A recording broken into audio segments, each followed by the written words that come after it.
Hey, what's up? This your boy Elijah. Welcome back to another edition of Humble Dad, and we got a special guest. I always appreciate people that don't know me, and then decide to do an interview with me because it says a lot about them as individuals to take a moment of their time to talk about what it is that I like to talk about, and that is being a dad. What I do know about this gentleman is that he's a pastor, and he's a husband, and he's a father of three. But we're gonna get to know him more today and see what he got going on in his life and see how he can help us with being a better dad. And so I'd like to introduce to you none other than Mr. John or Pastor John. Is it Diff? That works. John Diff. My actual John last Diff. name is Diffenderfer, but that's a lot to deal with. So Oh, okay, John okay, Diff. John Okay, Diff. that's what's up, man. I really appreciate your time. How you doing? Good. Thanks for having me. It's awesome to That's be what's here. absolutely. I like your energy already, so I know it's gonna be we're gonna be rocking and rolling. So we're gonna get directly into it, right? So kind of tell me, what do you think the difference between a father and a dad is? Well, probably. I mean, I'm sure the cliche answer is like that anybody could be a father, but it takes someone special to be a dad. That's like what you put on the coffee mug and stuff. 100%. Uh, but as life goes on, that really is true. I think the difference is not just that obviously you have biologically your father. That's kind of a given. Everyone has one, whether or not they know who it is. Uh, Mm, but I think the thing that makes a difference, the thing that endears you to the heart of your children, is the involvement. People talk a lot about love languages and stuff, and not to dismiss all of that body of work, but yeah, ultimately, the most important love language, the only one that really matters, is involvement. Um, and so you could be involved physically, you can be involved mentally, you can be involved verbally, but just being involved in your kids' lives, I think really is the difference between a father and a dad. There's plenty of fathers out there, mm, that's and there's good. plenty of dads who are not even biological fathers, but they're the men who are involved. And That's good. The father figures. yeah. Yeah. So when did you become a father or a dad? Like how long ago was that for you? So my wife and I were about to celebrate 14 years Oh wow, marriage. So we that's awesome. Yeah, and then we tried to do it in the right order. So got married first. Our oldest Yeah. is 11 years old, Okay. um, and then we have three children. Our youngest, she's 7 right now. That's cool. Like that's what we have. We was married 14 years. Um, March 10th, 2007 Wow, is when, yeah. And so we have four, 12, 10, 7, and 3. it's a fun age. I mean, It, everyone which says it's one? the sweet Which spot. one? Which All of one them. is the okay? You're out of diapers, and they can kind of fend for themselves. They can make their own peanut butter jellies and that kind of stuff. Yeah. Um, and you don't have to deal with any of the Dang. teenage drama yet. Listen, you don't have to worry about peanut butter and jelly if you can do Nutella. That's true. You That's know. true. When they hit that age where they start cooking for themselves, it's like a whole new world opens up. Absolutely, that's what's up. So talk to me about, like, we're gonna go back and then we're gonna come forward to you being Sure. a dad. So talk to me about your upbringing. Who were the father figures in your life? So I grew up in probably what would be considered to be like a stereotypical creepy homeschool conservative family.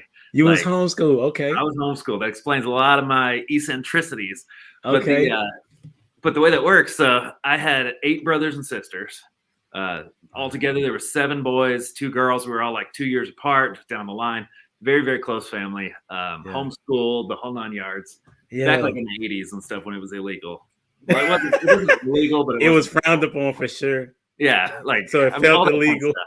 My So mom it was always felt worried illegal. someone from the police department, a truant officer, or somebody would come knock on Yeah, the door. Uh, yeah, Things come a long way since that. But yeah. so we grew up that way. Originally, in my life, my mother was the first one of my parents to become a believer. She actually became a believer before a Christian believer, before I came into this world when my older brothers were babies. My father became a believer later on in life, and that kind of changed the trajectory of our family for the future there. Mm, So yeah, I mean, it's a very strong, very close knit family, especially in the early years. I mean, obviously now we've all kind of grown up and gone our separate ways. Uh, to a large degree, I've got family all the way from Seattle to Indianapolis, Wyoming, Florida. I mean, they're here, there, and everywhere. So Wow. So where are you located? I'm in Nashville, Tennessee, Oh wow. right in the Okay. middle of it all. It's actually, I believe I had the honor and privilege. I mean, I don't believe, I know I had the honor and privilege of meeting your mother here in Yeah. Nashville, and Yeah. she's absolutely extraordinary. So For sure. one of my all-time favorite people. So That's what's up, man. That's good yeah. stuff, dude. So when you get to so let's see. So when you was younger, talk to me some of the opportunities that your dad was like in your life and talking to you. Was he from a position of all three that you named? You said because you said you gave me being there, whether it's physically, emotionally, or verbally, Yeah. right? So what was it for you? And kind of talk to me about some of those those times. Yeah, I mean, I think every man has a complicated relationship with his father. Okay. And so I will say that much. My father was a great father, especially in the youngest years of my life.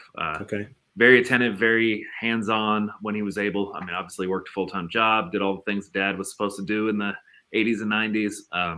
Mm. Just absolutely present. I think over the years, you know, and it's one of these things you psychoanalyze a lot, but kind of as we continued to age, my siblings and I, we kind of lost some of that affection. Okay. And looking back on his life, I think that you can see it was something that's generationally passed down, at Mm. least in my family, where oftentimes the fathering and the nurturing and the availability and the interaction, the involvement, really oftentimes is relegated to just childhood. And then when you become a man, you're kind of expected to stand on your own. But Mm. I think one of the great tragedies of life, and I don't blame my father for that. I think that's just kind of the American culture at this point. Yeah. Um, but I'm just trying to be honest with you here. So 100%. That's what it's about, man. one of the This is things how we that learn. I think one of the things that we're missing out on in this society is the realization that like people still need everything that you needed when you were 2 years old, you still need today.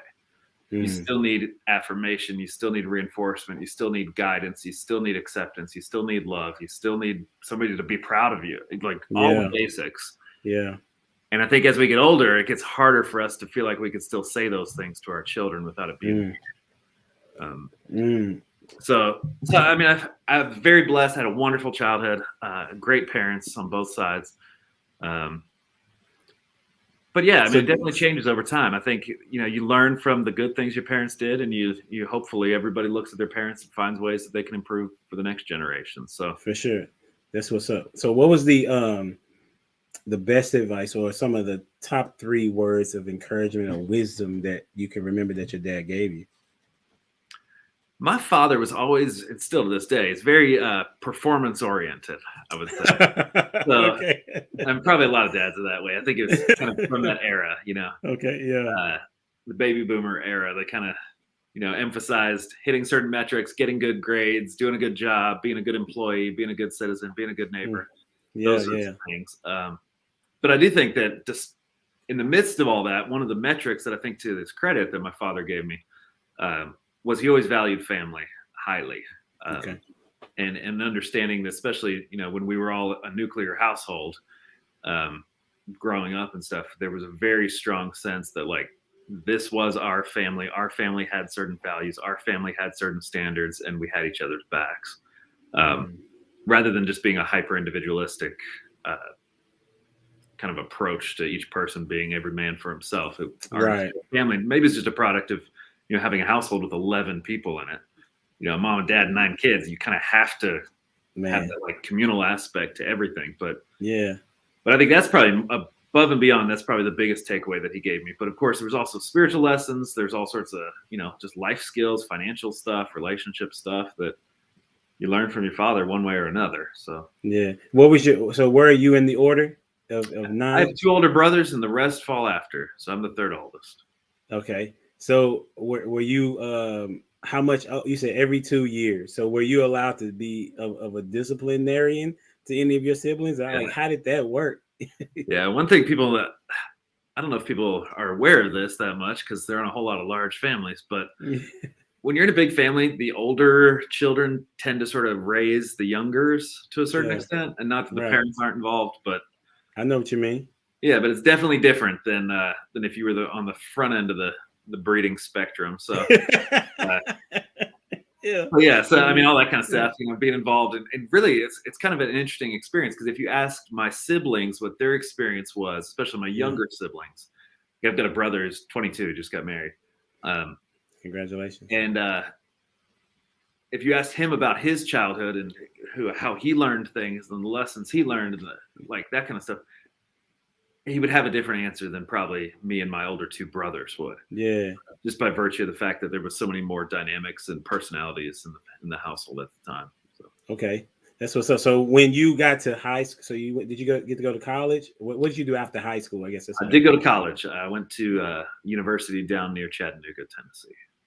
Oh, okay. And so where did you meet your wife to, We to were get family ready to, friends forever. So we had known each other in the I don't homeschool know community? people ask all the time, and we don't have like a romantic story or anything because Yeah. I don't know when we met. Our families knew each other through like church related events and stuff Okay. when we were children. And so we kind of Wow. grew up together. And then, What? yeah, so it Okay. worked out. I mean, in hindsight, it kind of seems like we got married young. I'm 36 now. I've been married for 14 years already. That's cool. But it works. It's worked out great so far. So really blessed. That's what's up. So when y'all I wanted you to tell me about the first time that you got to hold your daughter. Or before that, do you remember the first time your wife said that y'all were having a baby? Yeah. Do you remember that moment? Yeah. So our first two were the boys, and then we had our daughter. She's of course the princess. She runs the house. Oh, okay. Okay. But our oldest, yeah, I mean, it was something. It wasn't unexpected. Like we were, Okay. it wasn't an accident or anything. But yeah, it was awesome. I mean, it's just it changes everything. I think, especially when you have your first kid, and even just in the preparation once you know you're going to have a child. Yeah. It's kind of. This is going to sound kind of bad, but it's sort of like you start living vicariously through them. Like all of a sudden you don't care, like all your dreams and everything you have in your 20s or whatever. You're like, I'm going to do this. I'm going to be successful in my career and I'm going to have this kind of house. Like as soon as the kid arrives or as soon as you start thinking about the kid, you're like, I don't care about anything I could achieve in this life anymore. As long as they have an awesome life, I'm going to Yeah, that's true. So like, that is true. Yeah. So that was probably, I mean, for me, that was one of the biggest shifts that I probably wasn't expecting at the time, was just how much I knew I would love them. I knew I'd care about them. I knew that they, you'd be obsessed with them the way every parent is. Yeah. But just kind of realizing how much of the hope that you had for your own life, you then relay onto the next generation, which I think is healthy, as long as you keep boundaries on it. For sure. So you have 3, so it's 11. You say 11. What was it? Yeah, what was 11, 9, 7. Okay, 11. Oh man, so you tried to repeat the cycle. That what you did. Okay, just a little bit of it. Just a little bit, like a third. Uh-huh. Okay. All right. So what's some lessons that you so far learned for yourself as being a dad at this juncture in time? And then we'll go back to a different question that I have. But just up to date, like what's some of the things that you have been able to learn as a dad about yourself? Question. Still learning, obviously, all the time, but it's. I mean, all this stuff always sounds cliche, but it's just like how quickly the time disappears and how much you will forget. Like that part of it, I think, especially in the internet culture with social media and all, we got. If you want to be distracted or visually stimulated or whatever, like. There's no shortage of electronics and dings and notifications and other things that are going to go on in your mind and in your world all day. Yeah. And the biggest thing I think that I've probably had to learn, and I've probably learned the hard way, was just realizing that the memories are not going to be automatic. And it's all of those little things. Like, I mean, occasionally you'll go back, like if you're a parent, you go back and you see a photo or a video or something that somebody posted or something, and you're like, man, I didn't even remember that. Like, I didn't even remember how my 2-year-old used to drag the baby around on the bicycle and like all the like crazy little details that like that's a good point. Meant the world to you. But it's amazing how fast you forget, and like just having to be really mindful and intentional about like preserving your memories. That's good. That makes a lot of sense. I'm sorry, you didn't finish your I thought. mean, especially the good memories, because one of the crazy things about humans is like what we replay over and over again in our minds is usually the bad things. Like Mm, it's the fight we had at work, it's the mean customer who cussed you out, it's yeah, some tragedy when somebody in your life disappointed you or something. Uh, right. that's the stuff we lay in bed thinking about all night long. Mm, Will for the next 10 years. I mean, we probably all still have moments from like middle school and high school age that like we still replay and we're like, I can't believe he said that. Like, in our minds, it's clear as day, that whole memory. But then how much like the tragedy of it though is that oftentimes the memories that should mean the most to us, which especially as parents, it's like, yeah, I mean, for you, your wife, your kids, like those kind of things, we forget so quickly. that And is such an incredible point that you're making. I'm just interjecting because I'm thinking about that. I began to try to recall, like when my youngest was, I'm sorry, when my oldest was like 3 years old. Like I'm mm-hmm, trying to think about like what was she doing, right? My Jen, my wife, she was able to know though. Like yeah, this is how they was, this is how they was. Like man, how you remember that? yeah, Because we don't take a lot of pictures. We never taken a lot of pictures, but I definitely see the value in taking the picture now. yeah, Because it does bring back that memory that was more than likely was a positive one, right? yeah, Especially if it was a picture taken in that moment. And so, I, and so, since my wife passed, what I've done is take more pictures, right? mm-hmm, Because I want to be able to remember that moment. Like today, my my son Ethan, he's 7, and we were watching Home Alone, right? Watching Home Alone. We've watched it several times during the Christmas season, and mm-hmm. he was like, it was one part where there was a lot of music going on, and he was snapping off beat, right? I said, that's Like definitely me. my. I'm like, that's definitely my fault. You know what I'm saying? Uh-huh. He's snapping off beat, but he is cheesing like crazy because he's enjoying this moment Yeah, of watching this movie. And so I had to just record it and take pictures. He don't even know yeah, that I have it. So I don't think that I would remember that if I didn't take that picture. yeah. So that's a very good learning point. And that's the I like crazy that. thing too, is even with memory, like psychologists, people who study this sort of thing, they say that the key way to like maintain memories is to actually just replay them in your head. So when you go to bed at night, sit Yeah. back, think about, don't just watch the video, but also think about like, what did it look like? What did it smell like? What was the room like? What, you know, Mm, when my kid was smiling, when we were watching that show, when I was holding the baby, when I was doing whatever, like what was the actual experience and everything about it that you could piece together. And then get in the habit of doing that as a practice as often as you can. I mean, it's easy to forget, but just kind of that's remembering good. those moments because it's all the little things. Like, I mean, parenting, unfortunately, um, it's not the big moments. Like, you can take your kids to Disney World, whatever. Like, who cares? That's not going to create a great childhood or make you a great father. The thing that's meaningful is all the little tiny moments in between, like when you were watching a show with your son, or when you tuck your kids in bed, or like all the little goofy interactions, those little 30-second moments. Like, and that's the stuff I feel like, especially as we try to get perspective on our lives.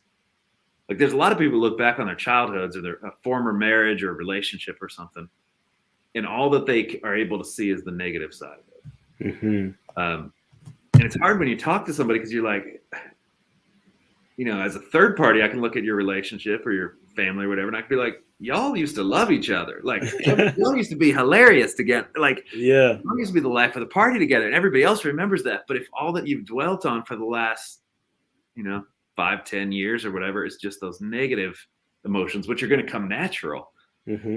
you're going to forget the good stuff along the way. And that's something I hope from, myself as well as my children. Like, I don't want to ever get to the point as a father where I've forgotten that, and all I remember are those moments that we hurt each other. Yeah, yeah, that's good. So I'm thinking about a moment when I was a kid. We had this was, of course, it was before internet and anything like that. It was when we had the recorder, and it was new to us. And my aunt, my mom's twin, had it, and I don't know how many of my cousins were there, but we created a talk show that day, and it was called "Forget You Then Punk," right? And so everybody it was kind of like a Maury Povich type deal or something like that. Yeah. And I had to be probably, let's see, 12, I think I want to say, because my sister was 2, I believe. And everybody that was there remembers it. Yeah. Like, and it had to be maybe 8 to 10 of us that were there. And when we talk about it, even though there is a video of it and we don't know where it is, we're able to recount the things that happened Yeah. in that situation. So That's the awesome thing is like memories. I think often we think of memories as like files in a filing cabinet. We think we can just open up the cabinet, pull out a memory, and dust it off, and that's what it is. That's not how memories work. Like memories are recreated every time you think about them. And so, but also for that matter, when you're not thinking about them, they're dying. And so thinking back to like the birth of your children, like you were saying, or that first time you found out you're going to have a child or whatever, holding your kid for the first time in the hospital or whatever you were. Yes. Remember that, like, I have, even now, it's been 11 years since my first son was born. And I need to get back in the habit of doing that, of just sitting back and thinking, sitting in a chair, laying in bed, nothing's on, no distractions, and just think about what happened in that moment. Or if you have the ability through friends or family or stuff to actually have those conversations, like, it makes life a lot richer. Absolutely. What have you learned from your kids? Like each one of them, what's a lesson that you would say that, each one of your kids has kind of taught you? They are wonderful. I love them to death. They're my favorite. They're 3 of my 4 favorite people in the world. Yeah. But honestly, I think each of them has such a distinct personality. Like my oldest is very sensitive, very intuitive. Like his emotional intelligence very high. So he's always, like, from the time he was a little baby, just been able to like cut straight to the heart of things, and like, very spiritually minded child, just very mature. And that's something that I think from him, like, I've been able to take away, is just understanding that, like, there's a degree of sensitivity and intuition that, like, we need to be mindful of. And I've always loved that about him. He's just a very sensitive guy, which is funny because he's like 11 years old and he's like 6 foot tall and 200 pounds and stuff. He's like a linebacker, but he's a gentle giant. I know. We got to send this kid for the NFL, but then the variety changes so much. Like our middle child, Ransom, he has just got like he's the most determined, I guess is the polite way to put it, like a little stubborn. Like he's going to have it his way. He doesn't really care. He doesn't rock the boat ever. He just does whatever he wants. Okay. Like, and just kind of that level of determination is just so awesome. And then my daughter, she's just out of control. Like she's the princess of the family. She runs the whole house. Yeah. But I think from all of them, it's just like that level of tenderness that I see in all of them, and it's funny how they express it in completely different ways. Okay. But it's such a good reminder for me, because I tend to be the kind of person that, like, if emotions weren't necessary, I would just never have them. Like, I've always kind of viewed them as like a necessary evil. Some people probably say that about me too. That's funny. But just having the kids, I mean, probably every parent says the same thing. I don't know, but like just learning to see the world through their eyes, like learning their perspectives on things is just extraordinary. Yeah. It changes everything too. The people is like, because I do a lot of teaching and I'm a pastor as well as a consultant for business. And so I'm always kind of explaining things. That's my job in life, is to explain things to people. And I think one of the great things about having kids is you realize, like, if I can't explain this to my kids, then I probably don't even know this well. Like, and it hits you, like, for me, I mean, I'm a pastor. I could sit here and tell you all sorts of like theological arguments and why people believe the way they believe and what the Bible says about this and that. But like, when you have to look at your 6-year-old in the eye and explain to them what death is, yes, why God would make humans fragile enough to die, yes, like that's when, like, I mean, it's a challenge to do that. But even more so in having those conversations, that's really when you learn what you actually believe, because the rest of it's just words. Yeah, that makes it, man. That's a very good segue to like when my wife passed, right? I was asking my kids like, how could you still believe in Mm-hmm. God? Like that was the question that I asked them, trying to see how much I needed to nurture them and walk them through as as I process my grief, right? And what I found in them is that they was connected. Like they said it doesn't. My faith has not wavered. It's become stronger because I can still see Him doing Yeah. great things. These are conversations from 12, 10, and 7, right? Yeah. And so it's like when you say what you're saying, you do have to be very aware of how you communicate things to your kids. And if you can't communicate it to them, then you probably don't know what you're talking about, Yeah. right? I was But I was a it's just, teacher for I was a teacher for 11 years, so I had to, and I taught math, so I had to on yeah. a regular basis have to explain an incredible concept to their perspective. You know what I'm saying? Yeah. I mean, it just changes everything, especially on those like existential questions of life. Like, what is God? you know, what is Yeah. heaven? Is heaven real? All those kind of things that, like, if you and I were talking about it, we would have either, very abstract terms that we can talk about these things, and, Yeah. but it's never really tangible. When you're talking to your own child, especially, let alone anybody's child, like having to actually boil it down, because the reality is the kids will see through your BS. Like, Yes. they know That's 100%. immediately if what you're saying is ridiculous, 100% facts. and they will call you out on it. And it's like Yes. the ultimate test. I mean, I would encourage you, especially if anybody listening to this is a Christian, or regardless of what your faith is, like try to explain your worldview, your perspective, whether it's religious, political, social. Try to explain it to a child and see if Yes. they get it. And if a child doesn't understand it, if a child can't understand the virtue or the values that you're trying to project out into the world, then you probably need to like retool your worldview a little bit. 100% agree. So how did you get to that particular point of understanding how you needed to communicate to your kids? I think it's trial and error, honestly. Okay. Um, I mean, the great thing about kids is we get, for us as parents, is we get to learn how to parent as they're learning how to be a human. So, That is so. so like they're not asking deep questions when they're 2 years Yeah. old, but as time goes on, it gets harder and harder and harder until they start hitting you with those heavy questions. Yeah. And Yeah.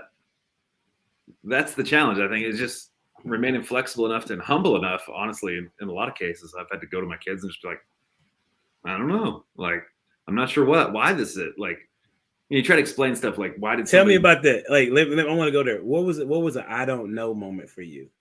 conversations when it's like, why did somebody get divorced? Or Okay. why did, like, when humans make decisions that don't seem logical, or why is this person homeless? Like, if you have a friend chosen a life of homelessness or something. Yeah. And it's hard because, for every reason I would give them for why this happened, if it's not a decision that I was supported, then like automatically is dismissed by them. And they're like, well, that's stupid. Why would they choose that lifestyle? Why would they make that decision? And then you're kind of stuck and you're like, I don't I don't know. know. Like, that's a really good point. They probably shouldn't have done that. Yeah. Why did that guy rob a bank? I don't know. You try to explain it. You try to give them some empathy and some perspective, but at the end of the day, some things are just, especially when humans make mistakes, a lot of times there's not a good excuse for it. Right. That's absolutely facts. I totally agree. I was asking, I had my oldest watch a conversation between this guy and this girl. One is kind of like he's a YouTube I guess sensation, if you will. He has a lot of followers and he talks to women, right? And they call in his show and they ask him questions. And so I let her watch this one show where they was talking, and I said, I wonder what Gianna thinks about what this lady is saying. Mm-hmm. And so I had her watch it, and and she said, the lady said something I definitely thought was crazy. Uh-huh. And I wanted to see her perspective. And she said, why would she say that? I said, I don't know. Yeah. Kept playing it. Why is she saying that? That doesn't make any sense of what she's saying. Uh-huh. I said, I don't know. I don't know. I No. just wanted to see your perspective. She said, no, that doesn't. I don't see why she would communicate like that. And so one of those things, and we'll transition. We'll talk about this as you, because you have a young daughter. But I wonder how you think about your processes for your kids in a minute. But the question that I asked her was because it was talking about marriage, and one of the things that me and my wife were adamant about is trying to prepare our kids for when they would be somebody's spouse, right? And so I asked her the question of, would you want to marry somebody like me or somebody else, right? Because that's what the conversation typically is that the women typically date somebody like or marry somebody like their father, and vice versa for the men, right? Okay, this is what she always does. She always does this. They can never tame her. Good. Hold on.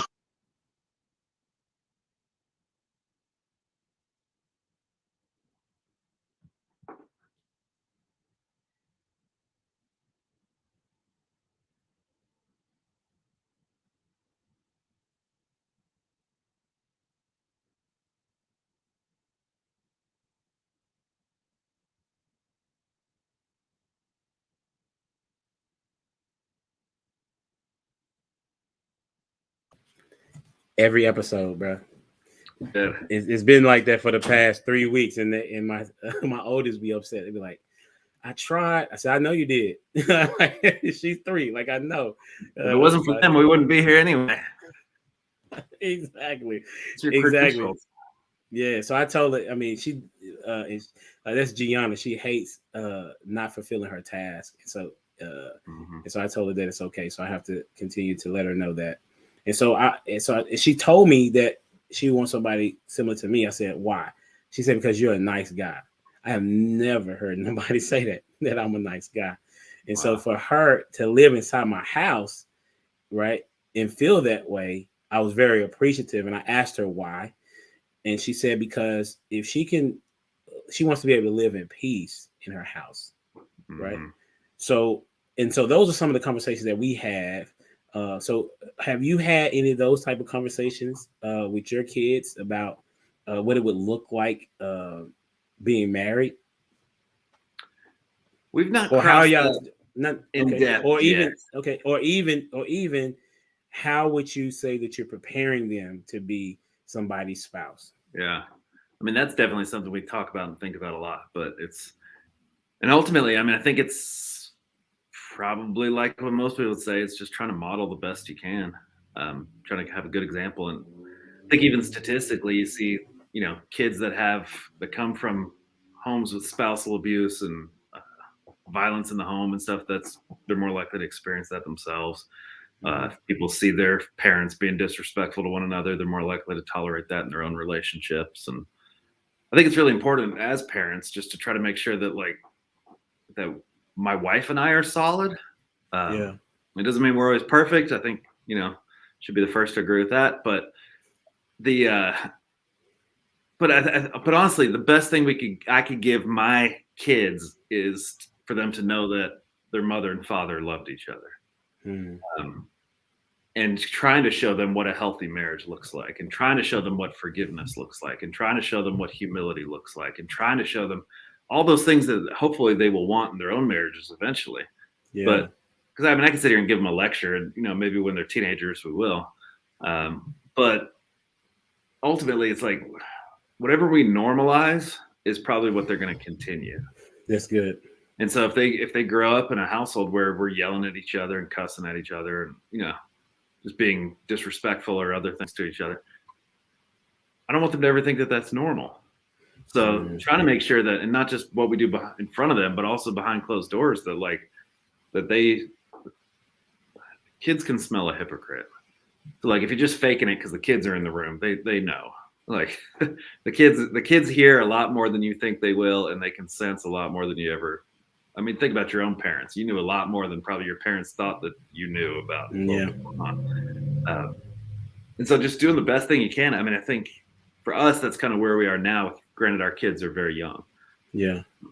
but just trying to set those standards. And oftentimes it does come down to like in those teachable moments when you have those things where you see people that are living, you know, lives and making other decisions, and you can kind of talk about it and have those conversations and try to explain things. And it's an opportunity to do so because I don't want them to be completely naive about what's out in the world, but it's tough, you know? Yeah, for sure. You said that you were homeschooled. So did you all decide to also homeschool? Yeah. It's the only Talk thing I to me know how about to that. do. I wouldn't know how to send my kids to school if I wanted to. I never went. So So talk to me about that experience right now. Like what okay, like what curriculum do y'all use? How does that work? You don't I don't know. The wife picks that up. Nah. They do all sorts of stuff like online, and there's programs and other things Yeah. to participate in, and they have like tutors that they go to for certain subjects, and they do Okay. field trips and Why did you all choose the things. homeschooling? But Why did you choose what made you choose homeschooling as opposed to public school? Is it because that's all you know? no, I Okay. mean honestly, there's certain things that like depends on where we've lived in our lives. In some places, like we spent many years in a certain neighborhood of Nashville that uh, has terrible schools. So I Okay. wouldn't have sent my kids there anyway. But we did debate like, should we send them to private school? Should we move so that we're in a better school district? Hmm. If we ever did want to send them to school, but so far we've homeschooled them all the way. And the reason for that, for both my wife and I, is we didn't have kids for someone else to raise them. Talk to it. Yeah. And I like, and I get that different people have different experiences and different limitations. And I'm not saying that as a judgment against somebody who does send their kids to school. But Right. like when we decided we wanted to have kids, it's because we actually wanted to spend time with kids, like our kids. Like Yeah. so it wasn't Yeah. just, checking the box or anything like that. So for us, the biggest reason why we homeschool, if we're honest, I think is we like spending time with our children. Mm.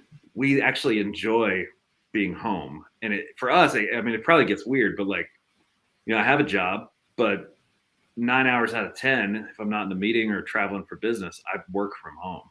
Okay.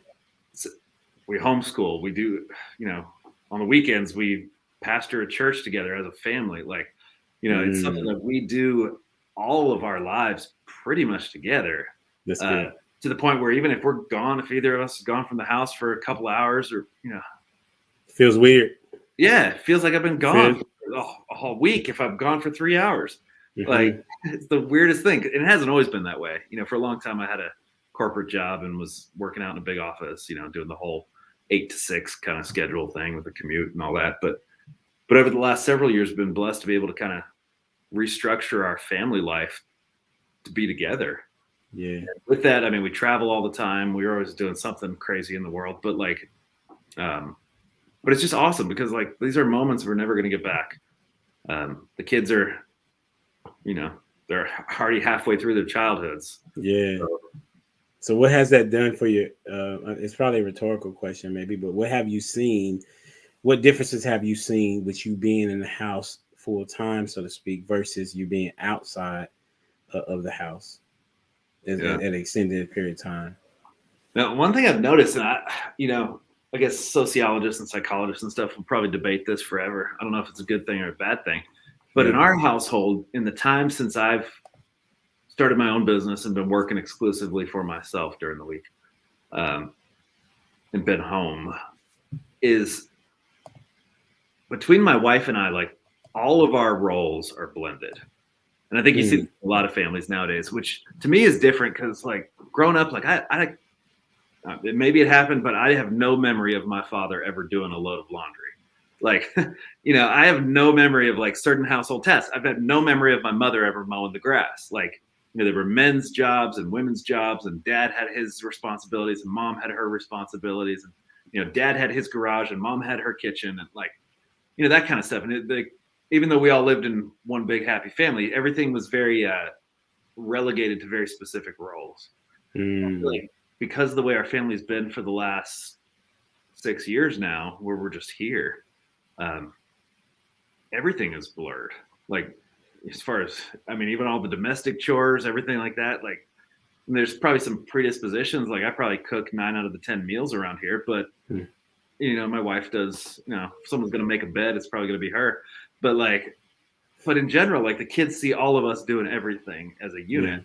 and also even with that, like the children also have kind of adopted that where, I rarely hear fights about like when I was a kid, it was always, well, that's not my chore. That's my brother's chore or somebody Yeah, else's we don't. responsibility. Okay. But I Yeah. think because of this weird way that we're experimenting with our lives right now, like everyone shares the responsibility. And it's been That's really good. awesome, like for me, because it's something I've never really experienced before. Maybe other That's people have, maybe it's normal for other people. I don't know. that's good.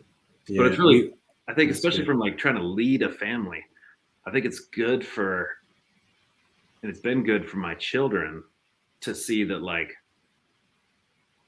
the relationships between my wife and I are pretty neutral. Like Okay. there's not one leader and one follower or A list and a B list or anything like that. Like, if Yeah, laundry needs to be folded, we both fold the laundry. Like, you know, and that kind of stuff. I think just kind of hopefully leading by example to kind of to show our children that like, some of the old traditional things that may or may not have existed may or may not have been good. And you can have the freedom you know, to structure your lives in whatever way is most important to you. that's good. That's really good. For me, we did things probably non-conventional at times, depending on what it was. Like for me, I did the shopping as it relates to clothes Yeah. for the house. Some people would say that's a woman thing. Yeah. I was the one that would probably have the eye for decorating or decor in the house. Yeah. While Jen, she was the engineer. If anything needed to be put together, painted, whatever, that's what she did. Yeah. And so it's almost about like what does it work for your particular dynamic, right? And Yeah. so what you because what it is that you see doesn't necessarily always mean that that's going to work for inside your family. So that's Yeah. just about communication. you know Yeah. that's about communication. Yeah, we homeschool since about this is our 5th year homeschooling, Good. and and they love it. Like, Yeah. the kids love it. It was Jen's idea, you know like when we was about to have kids. Yeah. She saw the wave of what was going on in public school more than 10 years ago. And I was like, but Mhm. I'm a public school teacher, like we're gonna be good. She's like, no, you don't, you got to see what's about to happen. Yeah. And and she was right. Doing you math. know Math is hard to mess up yeah. ideologically. Yeah, but she was talking about like the politics of what's going on in school and how they just kind of transition out some things. Hmm. So that was what it was, and so I was like, okay, let me see what it's about. And then when I went to a convention, my mind was completely rocked as far as how in depth the curriculums were. Yeah. And then as I fast forward, my kids are so connected to me. I recently quit teaching like last year and became a real estate investor, right? And so I'm here at the house, and the last year and a half, like our family got so close, Yeah. right? And even now, I don't even have to, I have the discipline, of course, but it's not is where they don't know who I am and they don't know what the expectations are. Like they Yeah. know expectations, and so it's a lot easier to manage, them. So that's why I'm an advocate, Yeah. for homeschooling. I think it You know, changes everything. Like it turns you from a family of individuals into like a little tribe. yes, Like you have your own culture, your own, and hopefully if you're coming from a healthy place, it's a good tribe. But yeah, like, but it's absolutely extraordinary. And I know for a lot of people, even going through COVID last 2 years, is a lot of people had to experience homeschooling for the first time, but like yes, to varying extents. But like for us, our lives didn't really change when COVID hit. Like us either. our homeschooling schedule didn't change, our social calendar didn't change. Like, we didn't miss a beat really. Um, and it's been crazy. And I think you're starting to see in society a lot of other people out there who are like realize that time when they were working from home and their kids were home, and they're, I'm sure it was a shock to a lot of people and it was stressful at times, but especially if you're not accustomed to it. But there are a lot of people, even now, if you look at the stats of people that aren't going back to work or people that aren't sending their kids back to school or whatever, because there's something about just having your family be a family. Oh yeah. That you can't replace. And especially if you have the means to do it, and that's, a very subjective term. For sure. I mean, because we're sitting here in the most affluent society that's ever existed. Like 100%.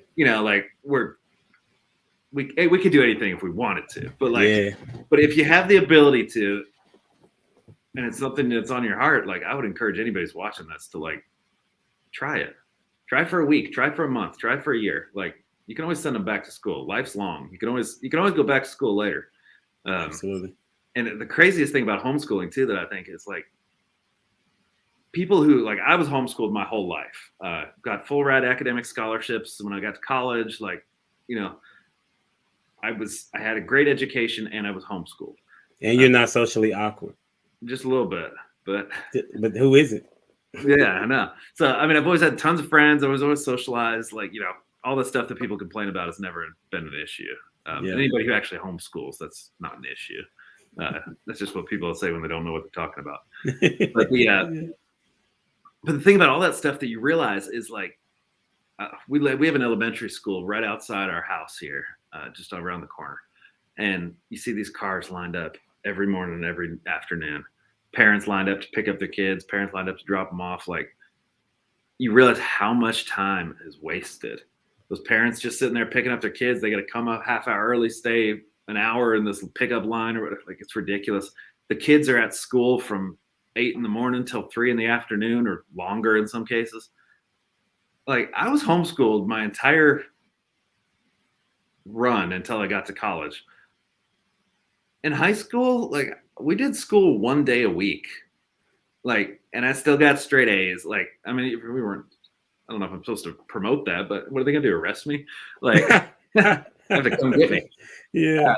But like, and even still, like our kids, when we homeschool, and probably, I mean, most homeschoolers will say like, yeah, like as far as actual time with books open, like maybe an hour, maybe 2. I mean, it gets a little harder at various times, depending on what subject you're doing, but teaching a third grader third grade is not an 8-hour-a-day job, right? Until you do it in an institution, like right.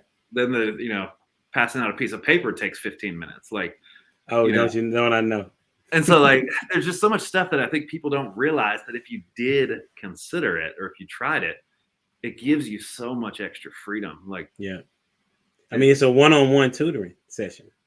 Yeah. And you're able to learn slow more it down. Homeschooling than you will in a week's worth of sitting in the back of a classroom. 100%. And I think they retain it. They retain it a lot more. And then for me, I feel like they learn how to do time management a lot better for me. So, I digress. We could talk about that all day. We're going to get to our questions because, you know what I'm saying? Okay. We're going to get to our questions, right? So give me a number between 1 and 45. 33. What was your favorite thing about your mother? Well, what is the favorite thing about your mother? My mother is the most staunch advocate for justice that I have ever met. Okay. And at times, I mean, if anything, she gets grief for not being empathetic enough. But she will literally die for somebody if she feels like they have been wronged. Wow. They're a victim of something. And that's just something that's extraordinary about her. That is pretty cool. All right. Give me another number. 14. What was the first song or album you ever bought? Well, that is a good question. I don't even know. Probably something cheesy like you remember that old Christian singer Carmen? Yes, vaguely. Yes. Yeah, the white Italian rapper. Vaguely, yes. It was a weird genre of music at the time, but yeah, it probably him or somebody like that. Okay. Who do you listen to? There aren't a whole lot of middle-aged white Italian rappers anymore. Right. It's a niche audience. That is true. Who what's the last one you downloaded recently? listen to.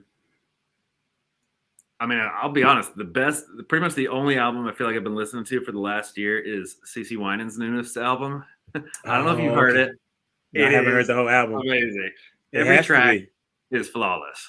Okay, I'm gonna go look that one up. Best thing she's ever done. I've listened to it on repeat for about a year now. Okay, I'm with you. I'm gonna go check that out. All right, give me one last number.